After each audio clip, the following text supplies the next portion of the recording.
Berlatar pada tahun 1968 di Neustadt, Jerman. Adegan pun diawali dengan memperlihatkan seorang siswa umur 15 tahun yang bernama Michael. Hari ini adalah hari buruk bagi Michael, di mana saat ia naik kereta, ia merasakan mual. Michael pun turun dari kereta saat hujan, namun keadaannya Michael pun bertambah parah. Tak sengaja seorang wanita baik yang bernama Hannah lewat di gang tersebut. Hannah pun membantu Michael dan akan mengajak Michael untuk ngopi di rumahnya supaya imunitas Michael tidak tambah memburuk. Saat hampir sampai di rumahnya Hannah, Michael pun merasa agak baikan. Michael pun sangat berterima kasih pada Hannah, lalu dia pun pulang ke rumahnya sendiri. Singkat cerita, sesampainya di rumah, keluarganya Michael pun sudah memanggil dokter. Dokter mengatakan kalau Michael demam bintik merah. Demam seperti ini bisa menular, jadi Michael harus beristirahat di rumah minimal 2 bulan. Keluarga yang mendengar itu langsung meninggalkan Michael sendirian di kamar. Dia pun teringat dengan Hannah yang sudah menolongnya 3 bulan yang lalu. Michael pun mencari rumahnya Hannah, lalu setelah ketemu, Michael pun datang dengan membawa bunga sembari berterima kasih sekali lagi. Hannah pun cuek begitu saja, dan seperti tidak menyukai Michael. Namun meskipun begitu, Hannah pun kini akan berangkat kerja bareng Michael, dan Michael disuruh untuk menunggu di luar. Michael pun keluar, namun Michael tak menutup pintu, hingga ia pun bisa melihat dengan jelas saat Hannah sedang ganti baju. Kemudian berangkatlah mereka ke tujuannya masing-masing. Michael pun baru mengetahui sebuah fakta di mana Hannah rela bekerja sebagai kondektur kereta api, karena kini Hannah hanyalah hidup seorang diri. Singkat cerita, sepulangnya Hannah bekerja, ia pun mengangkat bahan bakar. Hannah melihat Michael yang sudah di depan pintu rumahnya. Ia pun menyuruh Michael untuk membantu Hannah. Setelah Michael selesai membereskan bahan bakar, ia pun terlihat plonga-plongo. Hannah pun hanya bisa tertawa dan menyuruh Michael untuk mandi. Michael pun sedikit ragu karena ia takut diintip oleh Hannah. Hannah pun meyakinkan Michael untuk mandi saja, dan Hannah tidak akan melihat totongnya Michael. Namun setelah Michael mencuculi semua bajunya, ternyata Hannah mengintip Michael. Lalu saat Michael sudah selesai membersihkan badan, terjadilah perpusrengan di antara mereka berdua. Sepulangnya Michael dari rumahnya Hannah, ia pun beralasan kalau tadi ia tersesat, makanya telat pulang ke rumah. Adik-adiknya Michael pun tidak percaya, namun ibunya Michael sangat percaya dengan Michael. Kemudian Michael mengatakan kalau besok ia akan berangkat sekolah lagi. Sang ayah pun sangat mendukung Michael. Dan singkat cerita, esok harinya Michael pun langsung ke rumahnya Hannah untuk mengobrak-abrik serapi lempitnya Hannah yang sudah lama tidak diganti olinya. Hari-hari kini mereka berdua pun lewati dengan perpusrengan, seakan-akan dunia hanya milik mereka berdua saja. Besok harinya Michael berniat menemui Hannah, namun Michael sengaja duduk di kereta kedua. Hannah yang melihat itu, ia pun jadi cuek dan menghindari Michael. Bahkan saat sudah sampai di rumah, Hannah seperti tidak kenal dengan Michael. Michael pun mempertanyakan alasannya. Di situ Hannah mengatakan kalau dia kecewa karena tadi Michael duduk di kereta kedua, padahal Hannah bekerja di kereta pertama. Hannah pun kini sedang tidak ingin melihat Michael dan langsung mengusir Michael dengan kata-kata menyakitkan. Setelah Michael menangis, ia pun kembali ke dalam dan mengatakan pada Hannah bahwa Michael sangat mencintai Hannah. Michael juga menanyakan apakah Hannah mencintainya. Hannah pun mengiyakan hal tersebut. Lalu mereka pun melanjutkan hal seperti biasa. Kemudian kita pun dialihkan ke masa sekarang yang dimana semua scene tadi adalah ingatannya dari Michael. Di Berlin, Michael sendiri kini sudah tua. Lalu sebagai seorang pengacara, ia pun langsung berangkat ke pengadilan untuk mengurusi kliennya. Kembali ke masa lalu di mana Michael kini sedang di sekolah. Di hari pertama, ia pun berkenalan dengan seorang murid cewek yang bernama Sophie.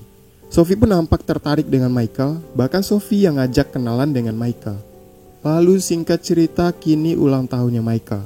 Semua teman-temannya Michael pun sudah memberi kejutan termasuk Sophie yang mengajak Michael masuk ke dalam rumah untuk merayakan pesta ulang tahunnya Michael. Michael pun tidak masuk karena ia sudah ada janji dengan seseorang. Semua temannya Michael pun kecewa, tentunya termasuk Sophie yang mendengar hal tersebut. Singkat cerita, Michael kini sudah sampai di rumahnya Hannah. Di situ Michael hanya membacakan buku dongeng, namun setelah lama Michael merasa kalau Hannah sangatlah aneh. Di mana Hannah tidak pernah bertanya tentang Michael sekalipun. Hari ini adalah hari ulang tahunnya Michael. Lantas mengapa Hannah tidak berbahagia sama sekali? Setelah perdebatan yang tidak berfaedah barusan, Hannah pun langsung memandikan si Michael. Di esok harinya, Michael seperti biasa bermain dengan teman-temannya. Hana sendiri kini sedang mengemasi semua barang-barangnya, dan singkat cerita setelah Michael sampai di rumahnya Hana, ternyata Hana sudah pergi meninggalkan Michael. Michael pun langsung sangat bersedih dan langsung mengemasi semua barangnya sendiri karena ia akan pulang ke rumahnya. Di masa kini, Michael ternyata sudah punya anak yang bernama Julia. Julia baru saja pulang dari sekolahnya dan Julia sangat senang karena bisa bertemu dengan ayahnya. Kemudian kita pun kembali lagi ke Michael muda, di mana kini ia berkuliah di Hilbert Law School pada tahun 1966. Lagi-lagi Michael disukai oleh teman sekelasnya yang bernama Kurt. Bahkan ketika jam belajar sudah selesai, Kurt mengajak Michael untuk menghadiri acara persidangan.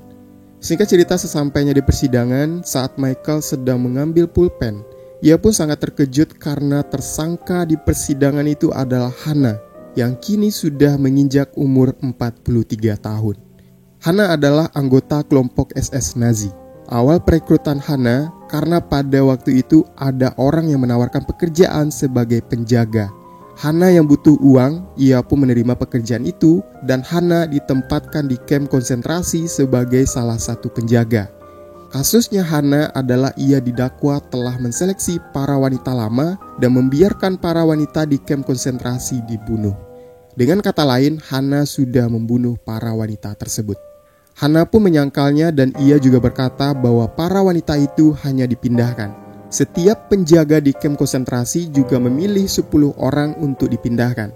Jadi bukan cuma Hana yang memindahkan mereka. Dan mengenai pembunuhan wanita di kamp konsentrasi, Hana tidak tahu menahu kalau mereka akan dibunuh karena yang Hana ketahui mereka hanya akan dipindahkan.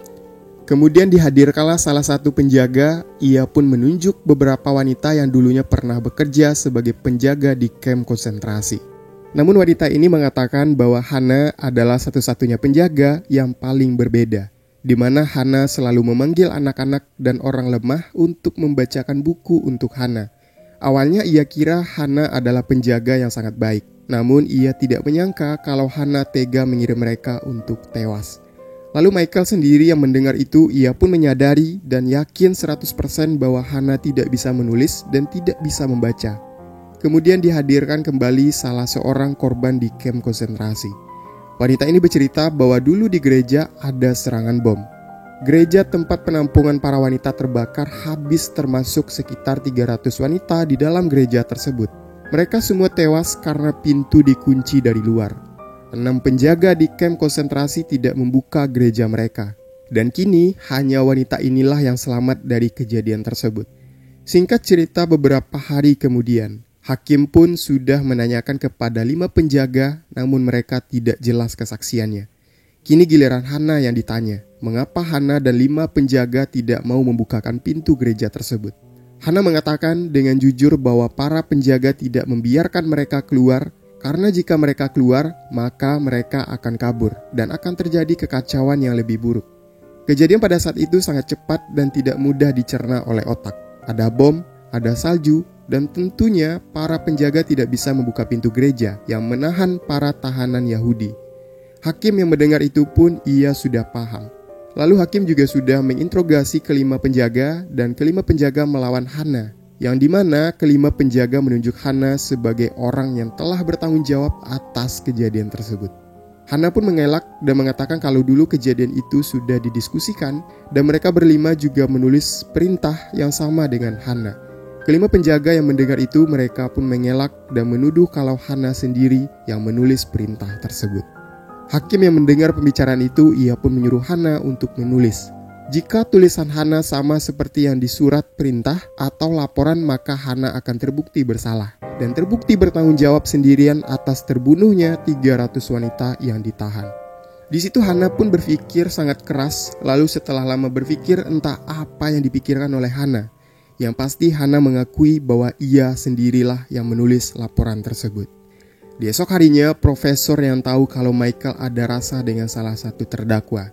Ia pun menanyakan apa yang terjadi dengan Michael. Michael pun mengatakan bahwa ia punya informasi yang bisa meringankan hukumannya Hana. Hana juga memiliki informasi yang bisa membuat Hana tidak bersalah, tapi entah kenapa Hana tidak mau mengatakannya. Profesor yang mendengar itu, ia pun menyuruh Michael untuk menemui Hana di penjara. Esok harinya Michael pun datang ke penjara dan setelah menunggu cukup lama, Michael dan para penjaga lainnya pun dipersilakan untuk masuk. Namun setelah Hannah menunggu cukup lama, Michael tak kunjung menemui Hannah. Michael justru keluar dari penjara dan langsung mengobrak-abrik serabi lempitnya Kurt. Setelah gituan, Michael merasa tidak bahagia. Michael justru teringat dengan Hannah. Beberapa hari kemudian, sidang final pun digelar. Saat Hannah memasuki ruangan sidang, semua orang pun membuli Hannah. Hakim pun mengumumkan keputusan dari sidang yang sudah cukup panjang dan matang. Hannah resmi bersalah atas kematian 300 orang. 5 tersangka dihukum penjara 4 tahun 3 bulan. Sedangkan Hannah Smith dihukum penjara seumur hidup. Di masa kini, Michael akan ke rumah ibunya bersama dengan putri kecilnya. Sesampainya di rumah ibunya Michael, di sana Michael mengatakan kalau ia akan bercerai dengan Kurt. Michael menyuruh ibunya agar tidak khawatir dengan Kurt karena Kurt kini sudah menjadi pengacara kondang. Dan tentunya gajinya Kurt kini sudah jauh lebih besar dibandingkan dengan Michael. Kemudian Michael merasa gelisah, ia pun mulai membaca buku sambil merekam cerita tersebut.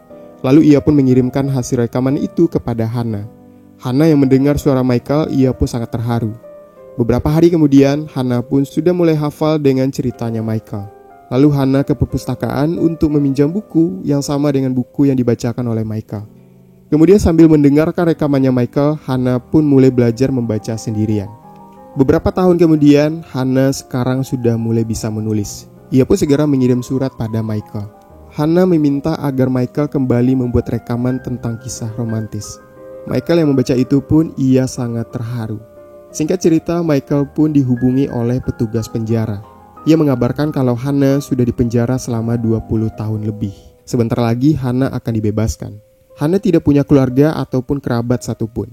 Satu-satunya orang yang berkirim surat dengan Hannah adalah Michael. Namun saat Hannah bebas, Hannah pasti butuh tempat tinggal dan pekerjaan. Petugas penjara itu berharap kalau Michael bisa membantu Hannah nantinya. Beberapa hari kemudian, Hannah akan dibebaskan 1 minggu lagi. Michael pun datang ke penjara, bertemulah Michael dengan Hannah. Di situ Michael mengatakan bahwa Michael sudah punya tempat tinggal untuk Hannah dan nantinya Hannah akan bekerja di tempat jahit. Hannah sangat berterima kasih pada Michael. Lalu di situ mereka pun sedikit canggung karena dulu Hannah meninggalkan Michael tanpa berpamitan. Hannah seperti tidak ingin mengungkapkan kalau ia masih tertarik dengan Michael.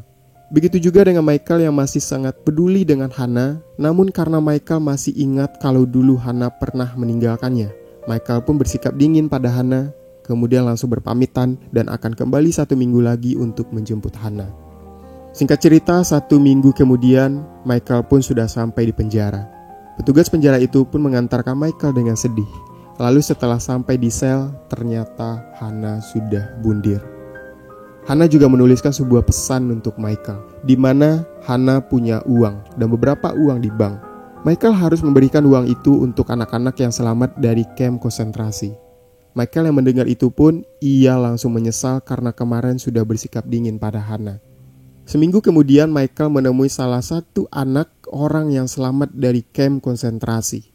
Di situ Michael menjelaskan bahwa sebagian besar hidupnya Hannah tidak bisa menulis dan tidak bisa membaca. Hannah hanya bisa menulis dan membaca dari tahun lalu. Wanita itu pun belum percaya karena Michael tidak menjelaskan siapa dirinya. Michael yang mendengar itu, ia pun menjelaskan siapa dirinya. Di masa dulu Michael punya hubungan gelap dengan Hannah dan tentunya Michael sangat mengenal Hannah. Wanita yang mendengar hal tersebut, ia pun mulai percaya dengan Michael. Namun wanita itu mempertanyakan soal kedatangan Michael. Antara Michael ingin meminta maaf atau Michael mencari ketenangannya sendiri. Michael pun tidak menjawab dan ia langsung memberikan wasiatnya Hannah. Wanita itu yang sudah tajir melintir, ia pun tidak mau menerima uang tersebut. Namun ia hanya mau menerima kalengnya. Kemudian film pun diakhiri dengan Michael yang membawa Julia ke makamnya Hannah. Serta Michael juga bercerita jujur tentang hubungan dirinya dengan Hannah.